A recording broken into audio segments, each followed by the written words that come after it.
আমি একটি কবিতা নিবেদন করব। বনবাসী রবীন্দ্রনাথ ঠাকুরের লেখা। ওইখানে মা পুকুর পাড়ে, জিয়ল গাছের বেড়ার ধারে, কোথায় হবে বনবাসী, কেউ কোথাও নেই। ওইখানে ঝাউতলা জুড়ে বাঁধবো তোমার ছোট্ট কুড়ে, শুকনো পাতা পেছিয়ে ঘরে থাকবো দুজনে। বাঘ ভাল্লুক অনেক আছে, আসবে না কেউ তোমার কাছে।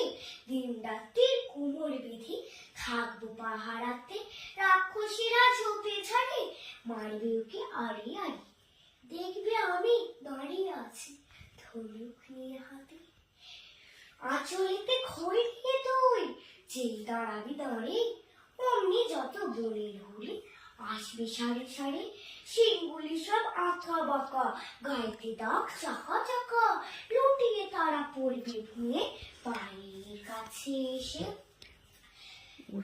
ওরা সবাই আমায় বোঝে, করবে না ভয় একটুও যে। হাত বলিয়ে দেব গায়ে, বসবে কাছে ঘেসে।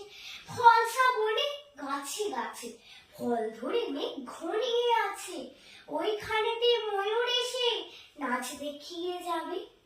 শালিকরা সব মিছি মিছি লাগিয়ে দেবে কিচিমিচি, কাঠবিড়ালি লেজটি তুলে হাত থেকে ধান খাবে নমস্কার।